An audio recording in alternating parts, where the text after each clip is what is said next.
My two guests today, Cabri Carpenter and Sarah Brent, are two professional organizers that have found each other through the Inspired Organizer program as accountability buddies. They both have some truly incredible personal transformation stories around their money mindsets. So, if this is something you've been working on when it comes to pricing yourself or getting confident making sales, this is an episode you do not want to miss.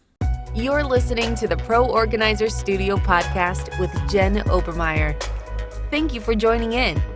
Jen makes it her mission to broaden the horizons of savvy businesswomen in the organizing industry by instilling confidence and inspiring authenticity. She is a devoted business coach and founder of the Inspired Organizer program. Each week, you'll gain new insight into strategies designed specifically for professional organizers. And now, let's get started.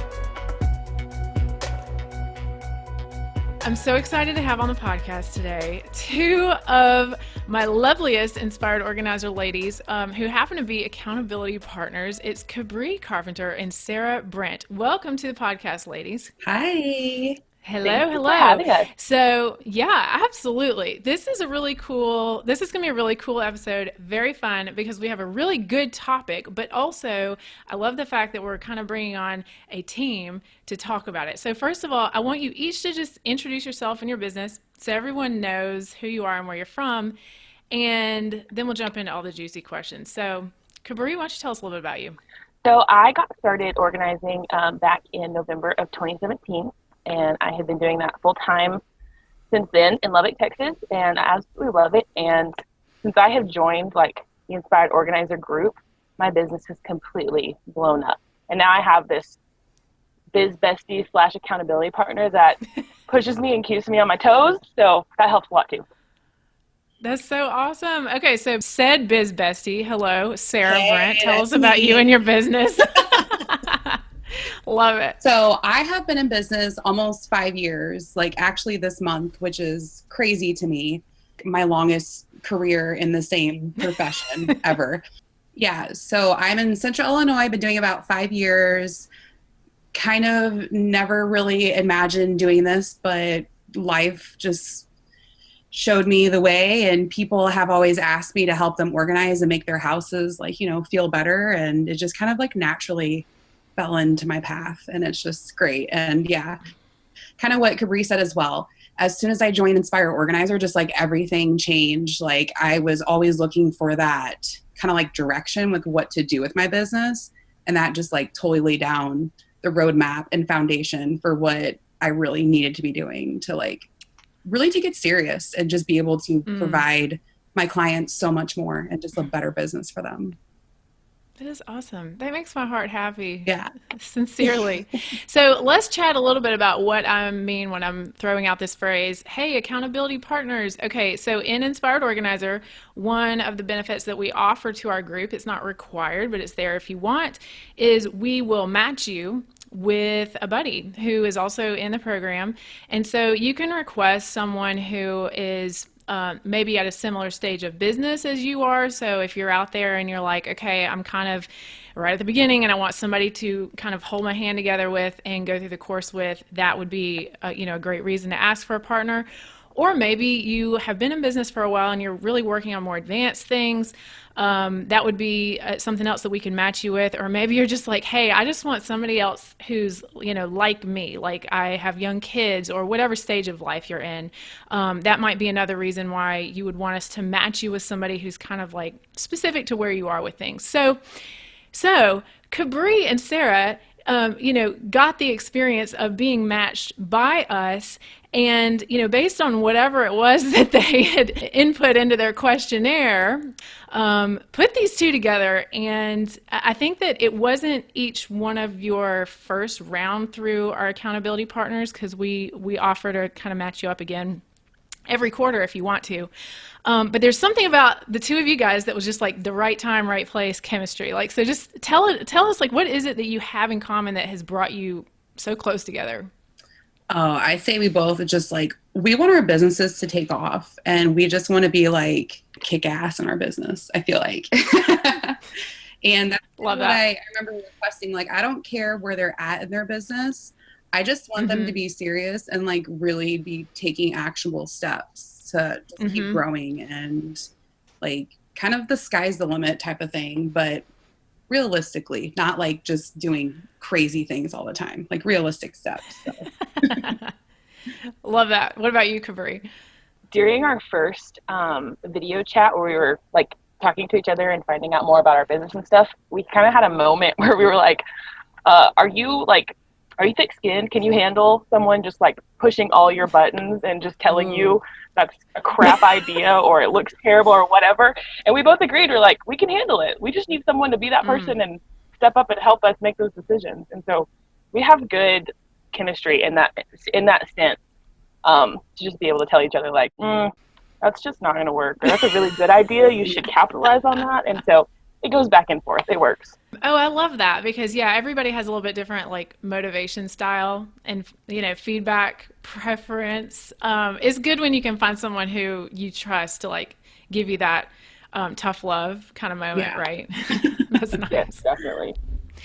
So, all right, let's jump into this. So the reason why I invited Cabri and Sarah on the podcast, other than to talk about how much they love each other, which is just amazing to see, is it came to our attention in the Inspired Organizer group that these two ladies had really buckled down and like honed in on leveling up their money mindset over the past few months that they've been working together. So I know that that's something that not only other women in Inspired Organizer are working on, but professional organizers in general and business women in general. So it's really a much broader topic. And that was why I really wanted to have you guys on here to talk about it. And open agenda, like tell us what books you've read, what aha moments that you've had, what in-person client moments have changed your perspective. Like basically, I don't know, like tell us the story because everybody needs a little help in this area and I just would love for you guys to share. Cabri, talk about the book. What's the book? The book, I talk about it all the time and I even make comments in the group about the book, but it's You Are a Badass at Making Money by Jen Sincero. And so how it all got started is I have seen so many different people recommend this book. They're like, you need to read it. You need to read it. The book. The book. Finally, I was like, okay, everyone keeps talking about it. Like there has to be something in there that will help. And so I picked it up the end of 2018. And I think I read it within like a month. And then me and Sarah got paired the last week of December, the first week of January. And I was on fire and I was like, you need to read the book. You need to read the book. You need to read the book. And she was like, oh, no, I don't know. And I'm like, dude, you need to read the book. Right. So not long after that, she got the book and we decided to do like a book club as a part of our accountability calls that were weekly. So we were trying to read like a chapter a week or something like that. And around that same time, Sarah had updated her pricing. And so you'll have to tell, I don't remember what it was. You'll have to tell them what you changed. So I just remember I had wanted to up my rates for a while and I just could never feel like it was the right time or, really, I just didn't feel confident. I knew I needed to keep really progressing my business to be able to pay for stuff and to do everything I wanted for my business. But I just really did not feel comfortable. And I remember like kind of mid-sentence, you're just like, read the book. And I'm just like, okay, like I'll read it. I don't understand like how this book will help me, but I will read the friggin' book. And like, I started reading it and it totally just digs into your money mindset and like how your emotions are really dictating how you feel and view money and how you're going to make money, how you're going to accept that money, how you're going to spend that money. And I was just like, whoa, like I cannot believe this book about money, like written in such a casual way, has really made so many changes for me and my mindset. And it just is like made me so confident and comfortable with my prices. I have like no problem with where they're at. I kind of, would like to raise them even more a little bit someday. So like, Nice. Just the book. Like it really is one of those things where it's like a really good starting point, even if you can't get through the whole thing, which I haven't even finished the whole thing yet. Cause I'm still just like digging into so many chapters and like making sure I can implement that And it's like, it's going to put you on the right track, whether you accept it fully and read the whole thing, or you kind of just like cherry pick what is really relevant to you. But yeah. So let me ask this. Was there a specific exercise or kind of thing that triggered that made you, you reached your initial goal of wanting to up your prices at the New Year. So like, was there like an aha moment that made it easy for you where like it was kind of a block before? It's hard to say. I do remember an aha moment just for like my own personal self. There was an exercise like at the end of each chapter, there's like questions for you to fill out, which is something that we would share when we get together in our chats. We could share like our answers to our questions.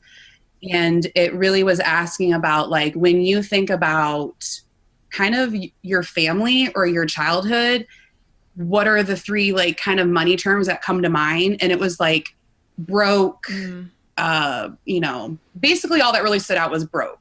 So I had this broke money mindset where I have always been broke. I will always be broke. Everybody around me is broke. Like nobody can afford anything. I feel so bad charging these rates because like, oh, everybody is just so broke right now in this day and age. Honestly, that was my parents and that was their situation. And that is just a result of what I grew up in, and just realizing that like, no, I am not broke. Like physically, I'm not broke or a broken person. I'm really not broke financially. Right. And I really don't think the clients that are reaching out to me are broke if they see my rates and like, they want to make these investments. So it kind of made me change my way of realizing that like, not everybody is struggling all the time with money. Like just because everybody around me always struggles with money doesn't mean everybody in the world struggles with money. That's such like a simple shift to the story. We're not completely, complete 180. Everybody is abundant, because that doesn't feel believable. But it's very believable to say, yes, there are people around me who are broke, but not everyone is broke. And that one little like ending to the sentence, I guess, is what made you start seeing things differently in your business, definitely. right? And it made me just, because I was feeling bad by raising my rates by $25 an hour, raising them up to like 75. And I was just really like feeling like, oh my gosh, how are people going to afford this? And then just thinking about, no, like just because I have only experienced broke people doesn't mean that's what my clients are. And if they want to invest their money on me, then I already feel like I'm worth that price. But I was just that weird mindset. It was really holding me back because I had already figured out what I wanted to charge for this year. I figured out what I wanted to do additionally, but I was just holding myself back for other crazy reasons. That's amazing. Okay, so Cabri, as her accountability partner, and you guys going through this book together, which you finally got her on, what was it like to watch Sarah go through this transformation, and you got to see that up close? It was absolutely fascinating and amazing because we literally went from talking the first couple weeks of, I just don't know if I don't know if I'm going to have enough to do the fun stuff I want for my business. I don't know if this client is going to book again. I don't have any new consults in the pipeline. It was a lot of scarcity mindset and a lot of negative, unfortunately. And then it was such a subtle change, but it was so big at the same time. It just happened. And it was like, oh my gosh, I walked away from a client's house with a $2,000 check. Oh my gosh, I have consults lining up the door. I mean, and it was just that one little thing that it just happened. Like I can't even put my finger on when it happened or how it happened. Wow. And you could also tell a huge difference in her confidence because she was super nervous whenever she got ready to post new rates. I mean, we talked about it for several weeks and I was like, dude, you're putting this off. Like just post the dang rates. Like seriously, just post the dang rates and let them be. And she's like, oh, but she was trying to make it perfect. And I'm like, no, do it. Just do it. And so she did. And it was like, I think it was that week she had someone reach out online on her website, fill it out an inquiry form, went to the consult, and they paid the new rate. And it was like, see, I told you. Yeah. It's fascinating. Like it was crazy to see the transformation. And I know that like it's not done, but just like in 6 months, how far you can come, that's crazy. Yeah. Yep. That's crazy that it has only been 6 months, because I feel like we have been talking about this for like at least over a year, just from the things that have happened, and like the way I was thinking 6 months ago to the way I think now, and how I'm like really trying to figure out how I might even think differently in the future. Because I know there's so many other things that I can still be working on and doing differently and better with money and mindset. So it's definitely one of those things that's never done. Like you don't just fix your mindset. It's a continual muscle that you have to work out and build and grow. Your money muscle. Ooh, your money muscle. I like that. So, Yeah. okay. So Cabri, I want to ask more about your experience too. I mean, what is it like? Because, you said that you kind of saw Sarah get started on this journey, but you were sort of continuing like what I mean, by the way, do not mess with a professional organizer at New Year's when she says, these are my goals and these are the books you're going to read. That's what you're going to do. Right. And so Cabri, you tell us what it's like just to be kind of in that continuous, like, I know I've come so far. I know I have so much further I can and will go. And it's a never ending journey versus like, I've got to reach this goal by a certain time and then that's it. Like, can you kind of speak to that? I think that I put a lot of pressure on myself for goals. And so yeah, it's good for me, honestly, because otherwise I will procrastinate and put it off. And having an accountability partner that says like, no, do it, that helps too. Yeah. I think it just goes back to okay, here's my thoughts on it. You don't know until you know. But once you know, you can't unknow. And I know that that's so confusing and everyone's like, oh my gosh, why are you saying this? It's quotable, yeah. Yeah. Whenever I got started, I did not know what I was capable of. And I had limiting beliefs on running a business and actually being able to support myself and doing it full time and all these different things. But once I got to that point where it's like, oh my gosh, I've been doing this for a year. I can actually do this. Once I let my mind realize that and I knew that I was able to do that, it's like, oh man, possibilities are endless. That's awesome. And so it suddenly grows from like, okay, I can do this and do it full time to, yeah, I can do it full time and I can go take a couple trips, do a couple mission trips and have other people working for me during that time. Or, oh, I'm ready for a $10,000 month. Here we go. It's right here waiting. And it's one of those things that like, once you decide you can do it, you continue to push the envelope and you continue to grow and you continue to take risks and chances that you didn't think you would ever be comfortable with or capable of. That is so amazing. So Sarah, I'm going to bring this question back to you. What has it been like to see Cabri set these bigger and bigger goals and then like blow her own mind and actually reach them? It is crazy to me to see the goals that she sets every week and then she just like effortlessly gets them done, in my opinion. I know she probably is like working her butt off, but I'm just like, wow, like you are on a roll. You are like really, I was thinking this last night. I'm like, as we were sharing our goals for the week, I'm like, she's like super serious. It seems like nothing has really gotten in her way.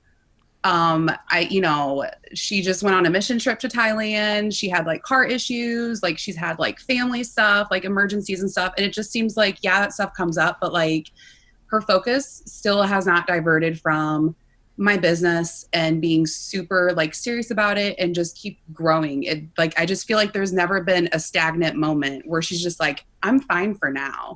There's been times where she's like, before getting ready for the mission trip was like, okay, I'm going to slow down a little bit, but she was still like working. Like, I don't know. I feel like you're working the day before you left. Like, and had all these strategic plans for things to be happening while she was gone. And just, it's amazing and inspiring to see that.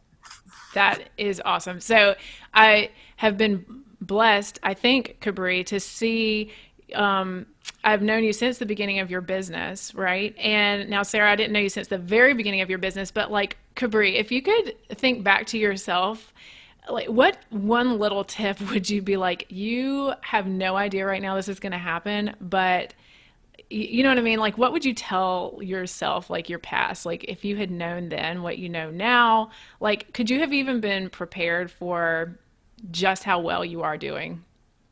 I don't think I could have been prepared for this.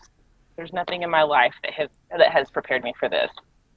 But if I could like tell myself something as I was getting started. The thing that comes to mind is like, you are worthy and you are capable. That's so good. That is so good. The one thing I will say that I know has stood out about you since the beginning of the time that I have known you is that you have always been an action taker.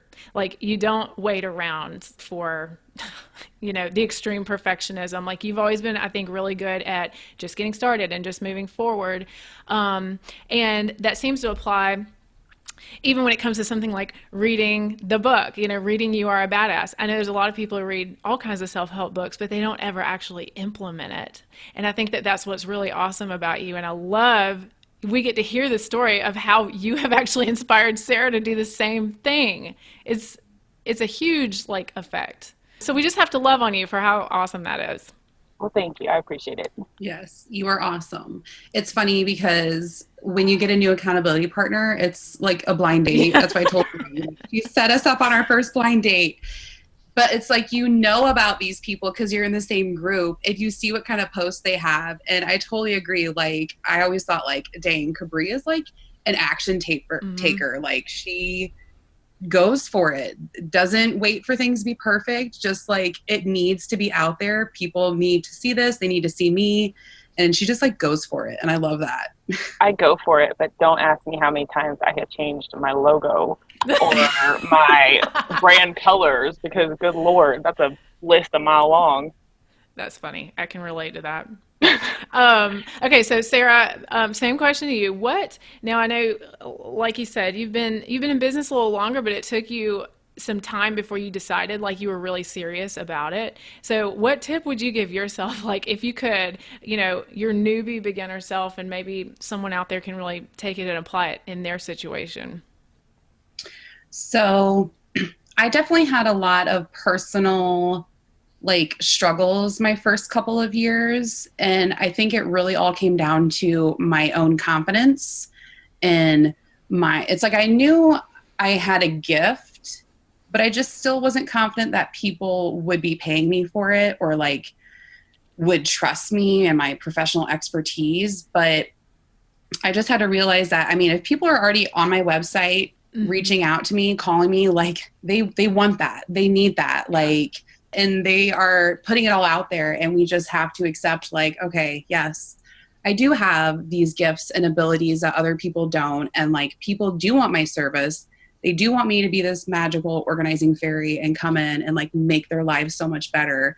And just really believing in that was a really big step for me in those first couple of years, because although everybody around me told me oh my gosh, you're so great at this, I still just didn't feel great enough to be making a full-time business out of it. And I was doing it part-time for the first 3 years. And I think that was really holding me back in my own mind too, because I treated my business as a part-time business. So I wasn't really doing all that great. But as soon as I went full-time focus on it and put my full attention and efforts into it, it just blew up. And I was oh, all I had to be doing was actually working on this, and it would, it works if you work it type of thing. Oh my gosh, that is such a good takeaway of saying these results were potentially always there for me, but my focus was just not quite ready. I'm not going to say that, you were failing because you were getting experience and you were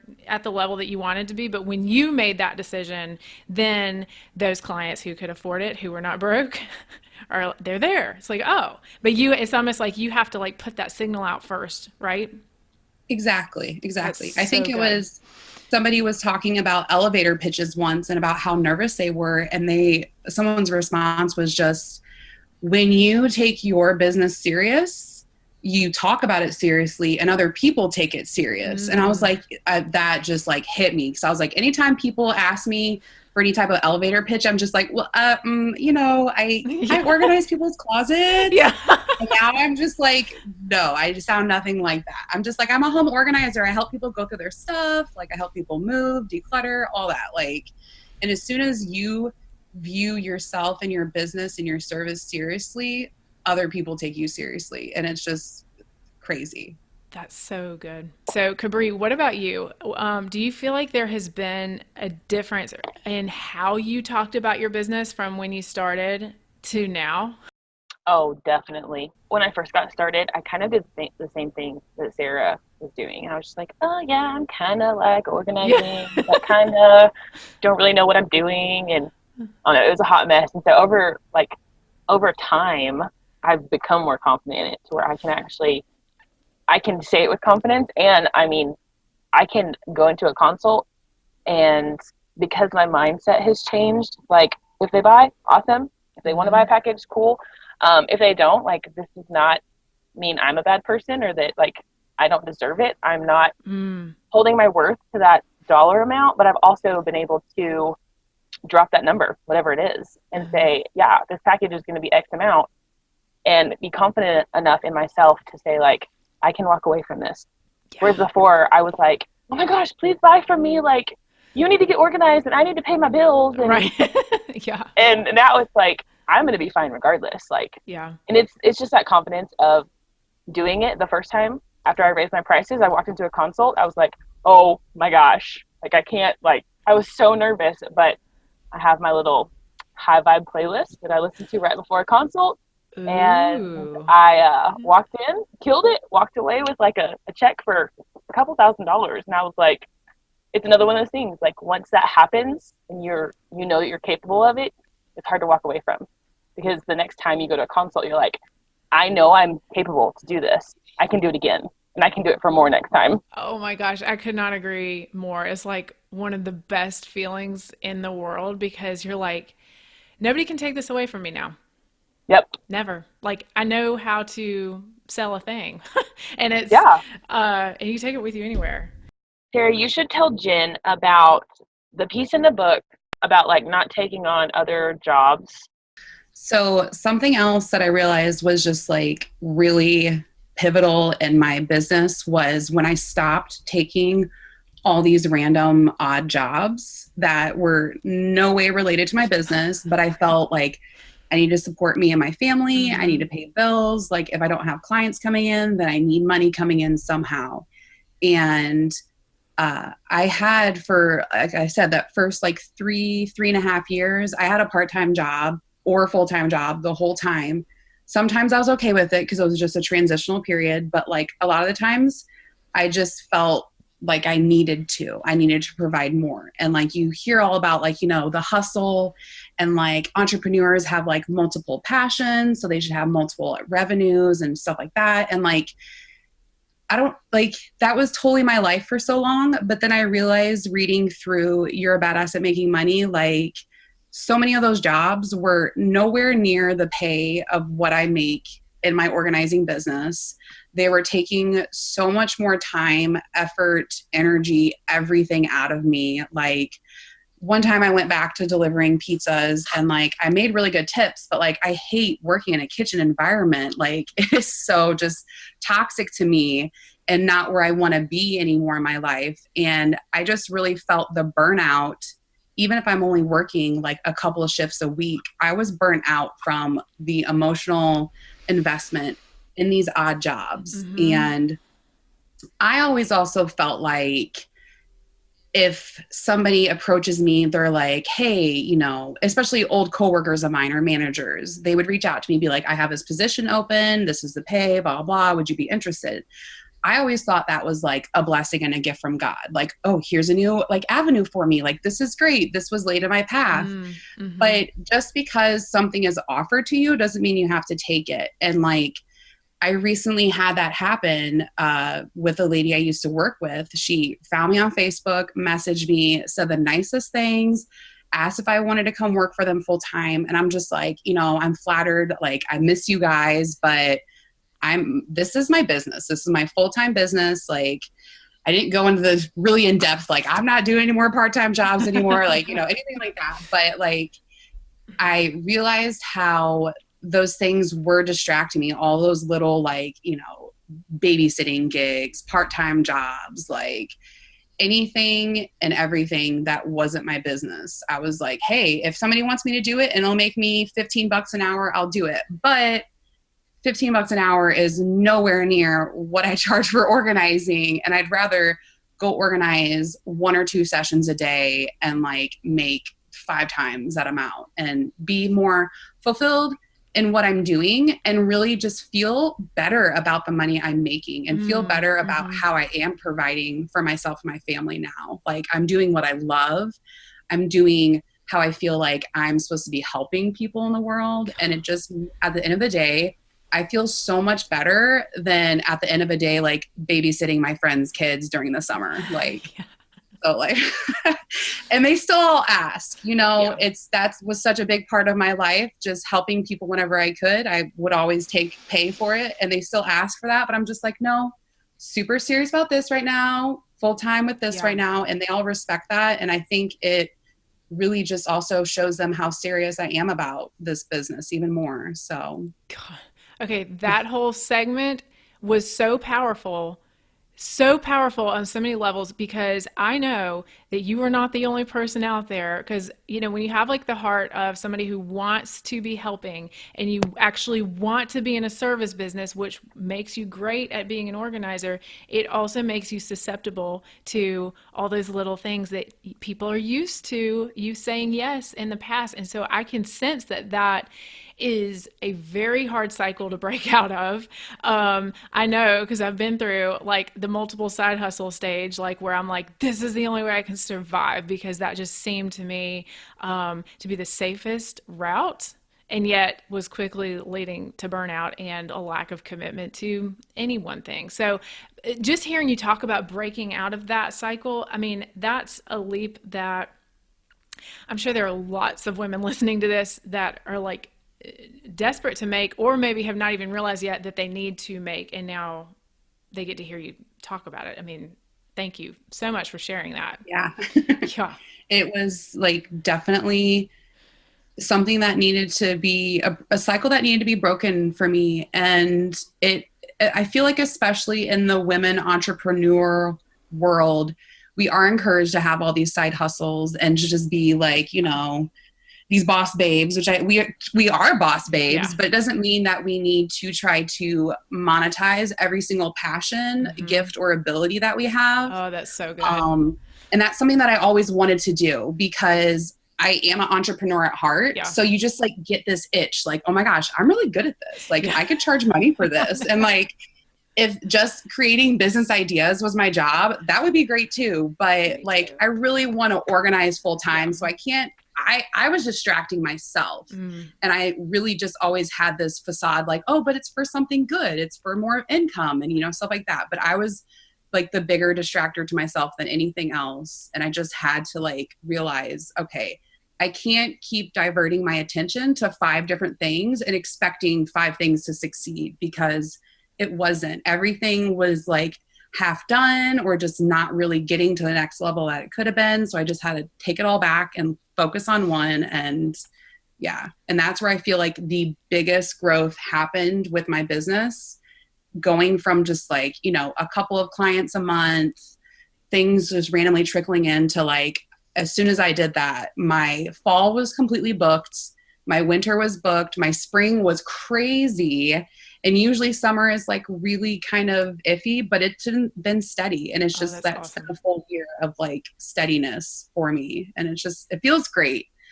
So it sounds unbelievable. And it's so good.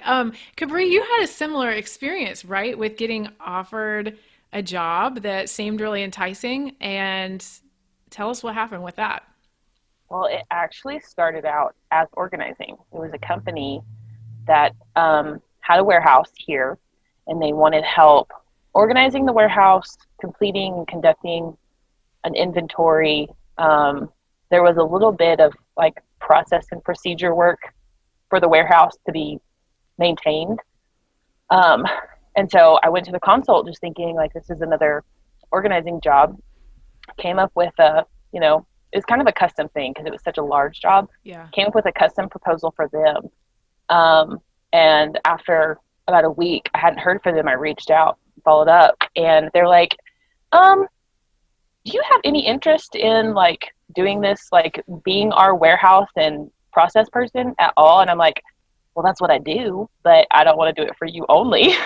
And so it took about 3 weeks, and we had several different conversations back and forth, several different Yeah. interviews, and they came back with an amazing offer, but I wasn't going to be able to organize with my clients. And so I had new clients that I hadn't yet worked with. I had kind of some people that were on like a maintenance plan that we just did 1 or 2 sessions a month type thing. Mm-hmm. And I walked away from it and it was terrifying and scary. Yeah. But I told them, I was like, I can't leave these people. Like, this is what I'm doing. And Yeah. if you know me, my love language is acts of service. And I'm like, I just want to love on my people. And Yeah. like, I've created connections with them and relationships. And some of them, like, we just go have lunch and dinner. Like, I can't just leave them hanging. Mm. And so it was tough. It was super tough, but it was kind of one of those things that once I like committed to my business, committed to myself, committed to the people I was serving, God, I say God, for some people it's the universe or like whatever they believe in. But for me, like, God committed back to me, like through my business. Mm-hmm. And so it was a pivotal moment, and it was scary and terrifying, but like, I don't regret it for a single second. That's so interesting.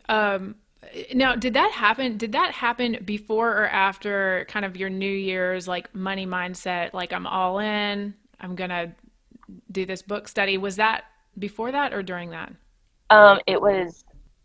They kind of happened at the same time. Oh, I think interesting. I Yeah, think that me turning down the job was kind of like my kick in the butt that I needed. that's so good. And I was like, Yeah. okay, I'm committed. I'm going to set my goals. I'm doing this. Whatever happens, happens. But like, I'm going all in. So, Okay, that just gave me chills. That was, I mean, that's just awesome. And your results in 2019 definitely, reflect that. I mean, like you committing to go on the mission trip. I know that was a huge deal for you that, you made possible. yeah, So that awesome. was terrifying. I was sitting here thinking, I'm trying to run a business and pay bills, and now I need to come up with a couple grand to go on this mission trip, and I have to quit working for 3 weeks. Yeah. But I mean, like I said, when I commit to the goal that I'm going to make it work and make it happen, God committed back to me. That's like, I got you. I'll help you make it happen. That is incredible. Okay, the two of you are so inspiring. I mean, I can't not say you're very inspiring organizers, but no, seriously, like that's the whole point. I mean, that's the whole point. And that's one of the reasons why I named the class Inspired Organizer, is because this is what my biggest hope for is for people to be able to live from their passion, whether they are doing it as a side hustle or eventually bringing it to this like full-time level like you have. And just hearing you guys talk about what changed when you changed the way that you looked at your business and looked at yourself is like, I mean, I'm gonna have to listen to this episode back just to take notes again, because it was so good. Okay, girls, any parting tips? Or obviously you guys love the book You Are a Badass at Making Money by Jen Sincero. Are there any other good like money mindset books? Because I know that's a common topic in our group. Any faves? So Profit First is another really great one that really just helps you figure out how you should be handling your money in a business. And then for me, I know a lot of people are familiar with Dave Ramsey. Yeah. And I did his class multiple times, but it wasn't until I kind of put his knowledge and You're a Badass knowledge and Profit First knowledge all together that I was able to change how I was handling money and viewing money like totally across the board. And I feel like it was kind of, like that trifecta of all this different info, because we're never going to be able to find a process that is exactly what we need or how we want it to be. But I feel like if we just kind of absorb what we need to, that's what helped me the most. So That's awesome. Cabri, do you have any favorite books? I agree with everything Sarah said. Okay. All three, solid. Another one that I like is Secrets of the Millionaire Mind. That's a good one that talks about mindset and just, again, you don't know till you know. And he just points out all these things that like, oh, hey, here's your money block and here's how you're viewing money wrong. Here's how to fix it. And so that's a good one. It's not really about money. per se, but more so mindset and in regards to sales and just kind of gaining confidence on selling yourself, whether it's, to networking partners or at a consult but also selling your services. That would be Sell or Be Sold by Grant Cardone. And I actually haven't finished that one. I'm in the middle of it, but it's one of those I have to read a chapter, think about, try and implement, reread again, re-implement, make some changes. And it's definitely an ongoing process. But so far, that one has been another eye-opening book. I like him. He's intense. So intense. I read his books in his loud, bolsterous voice. And I'm I can only read a chapter at a time.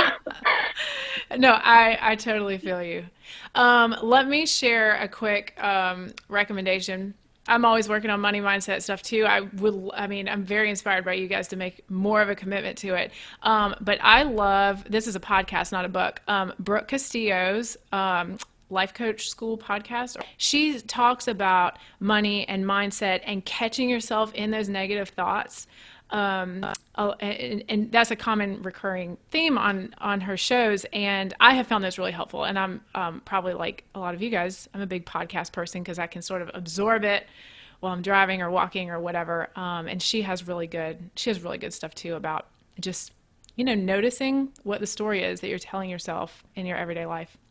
That's definitely part of it. Yeah. It's our subconscious and what we're doing without even realizing, that's just ingrained. Yeah. Just because that is what we have kind of grown and always done doesn't mean we can't stop where we're at, evaluate that, and then sometimes erase it and start over and implement a new mindset, a new way of thinking, of doing, of feeling about things. So totally. All right, ladies.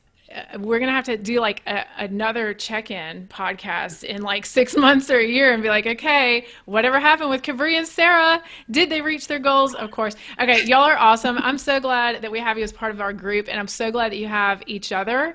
So thank you so much for sharing your journey with us today, because I know that part of this is really, really personal, and it really involves looking at a lot of stuff that you might not have ever questioned or thought to bring up before about your past and your career history. So appreciate you guys sharing. Yes, thank you for having us. All right, I will see you all next time.